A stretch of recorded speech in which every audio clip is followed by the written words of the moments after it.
Bismillahirrahmanirrahim. Assalamu alaikum dear students. How are you? This is new syllabus Oxford Primary Mathematics text book 5 और आज के इस video में हम चैप्टर नंबर 12 आपकी टेक्स्ट बुक के अंदर एंगल्स के प्रैक्टिस क्वेश्चन पेज 242 के ऊपर कुछ क्वेश्चंस सॉल्व करेंगे। तो बच्चों आज की इस वीडियो में हम एंगल से रिलेटेड कुछ चीज़ें करने जा रहे हैं जिसके लिए आपके पास एक अदर प्रोटेक्टर होना चाहिए। ठीक है, इसको हम प्रोटेक्टर कहते हैं जो हमारे पास एक डी शेप का स्केल होता है। ठीक है, तो अब इसमें हमें करना क्या है, हमें इसमें यहाँ पर कुछ एंगल्स दिए हुए हैं, उनको हमने मेजर करना है। तो वीडियो एंड तक ज़रूर देखिएगा, अच्छी लगे तो लाइक कमेंट शेयर कीजिएगा। चैनल सब्सक्राइब नहीं किया तो सब्सक्राइब कर लीजिए। अक्सर बच्चों को ये प्रॉब्लम होती है कि इस प्रोटेक्टर को हम एंगल्स के अंदर कैसे यूज़ करते हैं। तो बच्चों सबसे पहली बात ये समझ लो कि इस प्रोटेक्टर के अंदर हम 180 डिग्रीज तक एंगल्स मेजर कर सकते हैं। अब आप यहाँ पर देख सकते हो कि मेरे पास दो अदद मेजरमेंट्स दी हुई हैं। ठीक है, एक अंदर की साइड पर है, इसको कहते हैं इंटीरियर, और एक आउटर साइड पर है, इसको कहते हैं exterior of this angle protector. अब इसके अंदर चाहे मैं बाहर वाली साइड से स्टार्ट करूं तो यहाँ पर मुझे ज़ीरो नज़र आ रहा है लेफ्ट हैंड साइड पर, और ज़ीरो से स्टार्ट करते हुए पूरा हम जा रहे हैं 180 डिग्रीज पर। क्यों? क्योंकि एक स्ट्रेट लाइन के ऊपर हमारे पास जो एंगल्स बनते हैं उनका सम 180 डिग्री होता है। और अगर मेरे पास कोई एंगल राइट हैंड साइड से स्टार्ट हो रहा हो तो ये आप देख सकते हैं ज़ीरो, यहाँ से जाते हुए पूरा हम 180 डिग्री कंप्लीट करेंगे। अब इसको हम मेजर किस तरह करते हैं तो आप यहाँ पर देख सकते हो बच्चों, मेरे पास एक अदद स्ट्रेट लाइन है। ठीक है, एंगल कहते किसको हैं? एंगल कहते हैं कि दो स्ट्रेट लाइंस किसी एक पॉइंट के ऊपर आकर मीट कर जाएं, किसी एक पॉइंट पर आकर मिल जाएं, जिसको हम कहते हैं वर्टेक्स। ठीक है, तो इनके बीच में एक एंगल बनता है, यानी इनके बीच में जो मेजरमेंट होती है उसको हम एंगल कहते हैं। ठीक है, तो आप यहाँ पर देख सकते हो कि ये हमारे पास एक स्ट्रेट लाइन है जो एक्स वाई से जेड तक एक्सटेंड हो रही है और ये आकर मीट कर रही है पॉइंट वाई के ऊपर, ऊपर से एक लाइन आ रही है, तो यहाँ पर हमारे पास एक एंगल ए बन रहा है। और दूसरी तरफ हम देखें कि यही लाइन इसके ऊपर जब मीट कर रही है तो दूसरी तरफ भी एक एंगल बन रहा है। अब इसके अंदर ये इन्होंने हमें बता दिया कि ये जो एंगल बन रहा है एक्स वाई, और फॉर एग्जांपल मैं इसको डब्ल्यू लिख दूं तो ये डब्ल्यू वाई एक्स मेरे पास जो एंगल बन रहा है इसको हमने बता दिया कि ये 85 डिग्रीज है। ठीक है, तो अब ये हमसे पूछ रहे हैं कि एंगल ए कितना होगा। हम इसको प्रोटेक्टर से पहले मेजर करके बताते हैं और उसके बाद फिर मैं आपको दूसरा तरीका बताऊंगी जिसके अंदर आपको प्रोटेक्टर की ज़रूरत नहीं पड़ेगी। ठीक है, तो अब सबसे ज़्यादा इंपॉर्टेंट ये होता है बच्चों कि आपको इस प्रोटेक्टर के अंदर एक ओरिजिन यानी वर्टेक्स नज़र आ रहा होगा, जहाँ पर आप कह सकते हैं कि आपके पास ये स्ट्रेट लाइन एंगल्स के साथ मीट हो रही है। ठीक है, तो हमेशा आपने इस वर्टेक्स के ऊपर इस एंगल के वर्टेक्स को रखना है इस तरह कि आपका ये वर्टेक्स गायब हो जाए और सिर्फ ये प्रोटेक्टर का जो वर्टेक्स है ये नज़र आए। और बिल्कुल इसी तरह से कि जो आपके पास बेस लाइन दी हुई है, जो आपके पास नीचे वाली स्ट्रेट लाइन है, बेस लाइन किसको कहते हैं? जिसके ऊपर एंगल बनता है, तो आपने इसके ऊपर प्रोटेक्टर की बेस लाइन रखनी है, वो भी इस तरह कि प्रोटेक्टर की बेस लाइन नज़र आए और नीचे वाली लाइन आपकी गायब हो जाए। तो सबसे पहले मैं वर्टेक्स के ऊपर प्रोटेक्टर के वर्टेक्स को रखूंगी, इसको हम ओरिजिन भी कहते हैं। लेकिन अभी आप देख सकते हैं कि मुझे नीचे वाली लाइन जो है वो नज़र आ रही है, इसका मतलब है मैंने अभी प्रोटेक्टर को सही नहीं रखा। मुझे क्या करना पड़ेगा? इसको सही से बिल्कुल रखना पड़ेगा इस तरह कि मेरी नीचे वाली लाइन भी गायब हो जाए और वर्टेक्स भी गायब हो जाए। अभी आप देख सकते हैं कि अब ये नीचे वाली लाइन तो मुझे नज़र नहीं आ रही, सिर्फ मुझे प्रोटेक्टर की लाइन नज़र आ रही है, लेकिन बच्चों मुझे अब वर्टेक्स नीचे वाला नज़र आ रहा है। इसका मतलब है अभी भी मैंने सही नहीं रखा। तो अब मैं इसको थोड़ा सा और बीच में लेकर आऊँगी। अब यहाँ पर मैं ये कह सकती हूँ कि भाई मुझे ना नीचे वाली लाइन नज़र आ रही है और ना मुझे वर्टेक्स नज़र आ रहा है। इसका मतलब है अब मैंने जो ये प्रोटेक्टर रखा है अपने एंगल्स के ऊपर बिल्कुल सही रखा है। अब मसला ये आता है कि हम कौन से वाले ज़ीरो से स्टार्ट करें, इस वाले ज़ीरो से स्टार्ट करें या हम इस वाले ज़ीरो से स्टार्ट करें। तो बच्चों इसके अंदर सिंपल सा रूल याद रखो कि जहाँ पर आपने वर्टेक्स के ऊपर अपना प्रोटेक्टर रखा है, तो अब आपने देखना ये है कि आपको कौन सा वाला एंगल मेजर करना है। अगर आपको राइट साइड वाला एंगल मेजर करना है तो आप ये वाले 0 से स्टार्ट करेंगे। क्यों?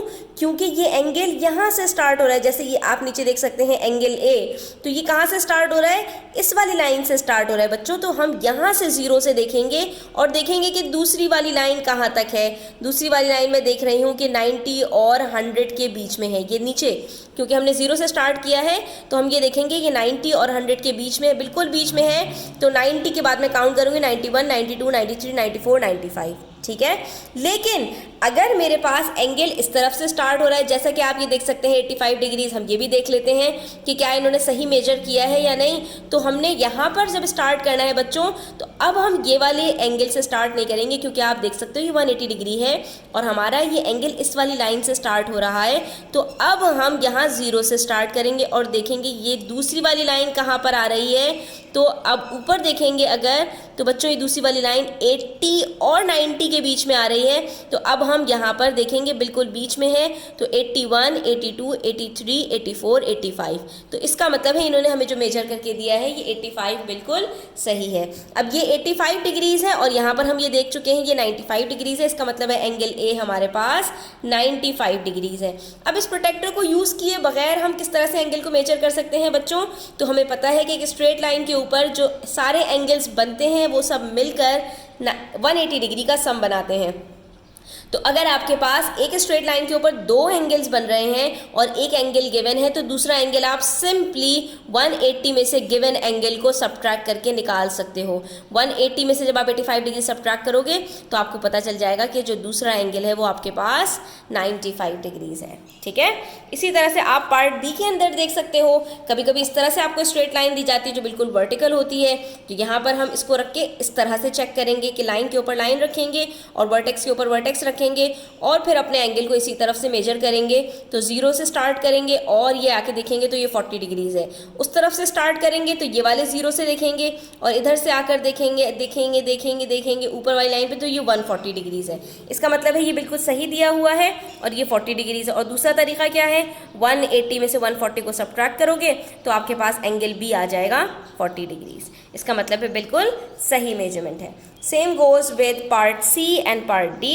तो इसके अंदर आप देख सकते हैं अब हमारे पास 3 एंगल्स हैं। तो एंगल सी कितना होगा? जब 2 एंगल्स गिवन हैं तो इन दोनों को ऐड करके 180 में से सब्ट्रैक्ट कर दो। 40 + 35 कितना होता है बच्चों? 75 होता है। 180 में से आप 75 को सब्ट्रैक्ट करेंगे, आपके पास बच जाएगा 105 डिग्रीज। अब आप इसको मेजर करके भी देख सकते हो। अब हमारे पास जो स्ट्रेट लाइन है, जो एंगल बन रहा है एंगल सी, तो अब हमने अपने प्रोटेक्टर को कैसे रखना है?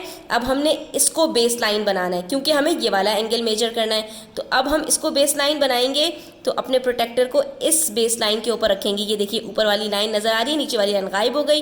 वर्टेक्स अलबत्ता अभी भी नजर आ रहा है, तो मुझे थोड़ा सा और आगे करना पड़ेगा कि मेरा वर्टेक्स भी गायब हो जाए नीचे वाला। तो अब ये बिल्कुल सही मैंने रख दिया है।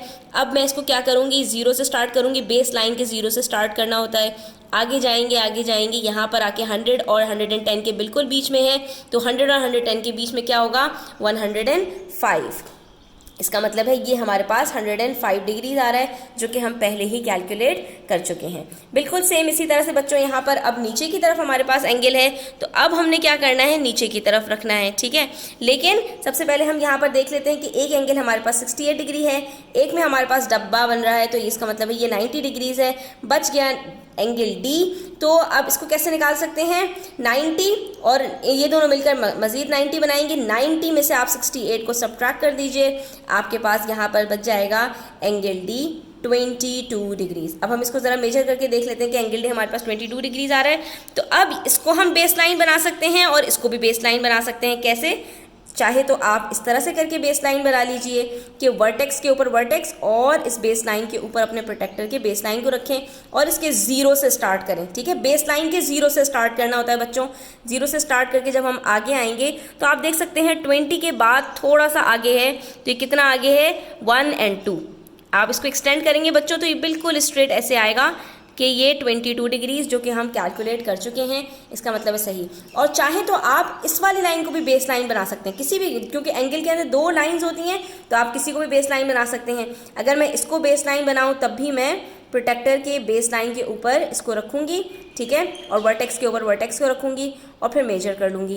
तो जब मैं यहाँ से अपनी बेस लाइन बना रही हूँ तो 0 से स्टार्ट करूँगी, 0 से 10, 10 से 20 और 2 जो है डॉट्स आगे जाएगा, तो ये बिल्कुल एग्जैक्ट 22 डिग्रीज ही आ रहा है, आप देख सकते हैं। ठीक है बच्चों, तो इस तरह से हमने प्रोटेक्टर को यूज़ करना भी सीख लिया और sum of angles on a straight line 180 degree के बराबर होता है, उसके तहत भी हमने इसको कैलकुलेट करके सीख लिया है। आई होप कि आपको क्लियर हो गया होगा। स्टिल कोई और क्वेश्चंस और क्वेरीज तो आप कमेंट सेक्शन में पूछ सकते हैं। Thanks for watching the video till the end. Take care. अल्लाह हाफिज़।